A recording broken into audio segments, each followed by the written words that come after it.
Every game has an enemy that you expect to fight. But what if the hardest enemy is the one you never expect coming? Where there was this one game that I've played, The Legend of Zelda Ocarina of Time.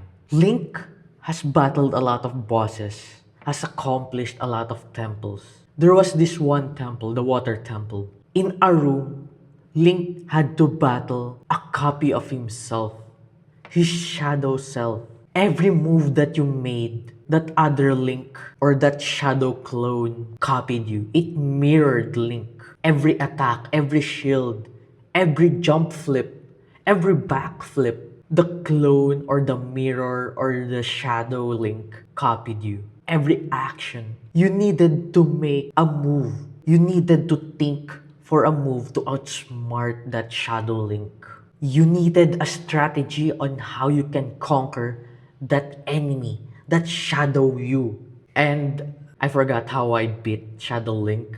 If you guys remember, if you played The Legend of Zelda Ocarina of Time, tell me in the comments how it went down. But I digress, let's get back to the topic. And that's us.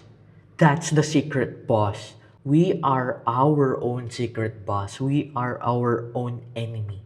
We keep doubting ourselves. We keep doubting that we can't do things that we want. We keep the fear, our fear. The fear is still creeping within us. We keep on hesitating to the things that we want to do, telling ourselves that we can't do it. We make excuses so that we don't do the uncomfortable things. And we need to get out of that comfort zone, okay? We are our own enemy. We are the secret boss. We need to fight ourselves. We need to conquer ourselves, guys. We need to stop comparing ourselves to a lot of people. A lot of people who have won the game, who have accomplished life, who have accomplished many things, their goals. We need to stop comparing. We'll get there. Don't mind the insecurities that we have. We just need to keep moving forward. Keep being consistent. Keep up the repetition. Repetition beats everything. We need to stop being distracted by our own selves. We need to focus. There's gonna be a lot of temptations that we're going to face. And if we give in to those temptations, then we're going to fail. But that's okay. Because failing is winning. If we fail a lot of times, we're going to learn from that. Every failure will help us improve ourselves. Forget the ego. We all need to be humble. We need to strive being better because a lot of people are better than us. That's why we need to strive. We need to be humble. We're all going to regret a lot of things. We're going to regret all of our failures that we have made a lot of mistakes. But that's okay because every regret means there's a room for improvement. We're going to be better. Stop overthinking, guys. Stop being perfect. No one's perfect. You don't need to overthink a lot of things.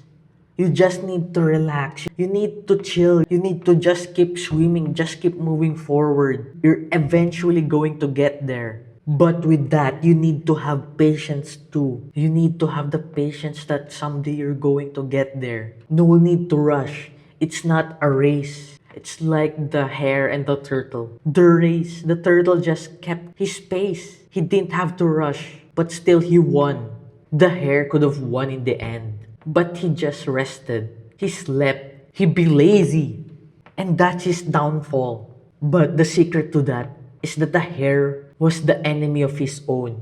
If he only focused, he could have won because he was the fastest animal in that race. And so we are just like the turtle and the hare. We are our own enemy. But still, we have our own pacing. We don't need to rush. We're gonna get there eventually. We just need to be confident in ourselves. We need to have the discipline to keep on checking on ourselves. To have the resistance to saying no to the temptations.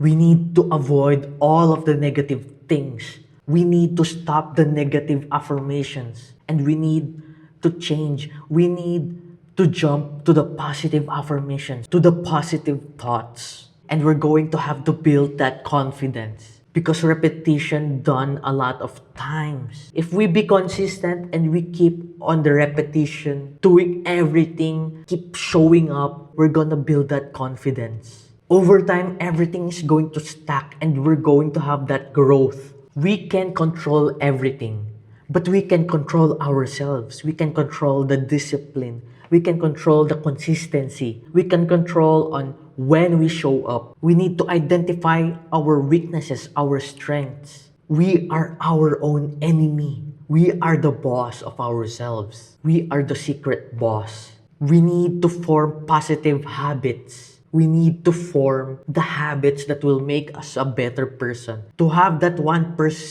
to being 1% better every day. Get out of that comfort zone, guys. There are days that we need comfort. That's why there are rest days. We need to get out of that comfort zone. Because our potential is just waiting. It's waiting for us. If we don't take the action, we can't reach our potential, guys. Don't be pressured, okay? You're going to get there. Okay guys, had to end the video there. That's it for the video. I hope you like and subscribe.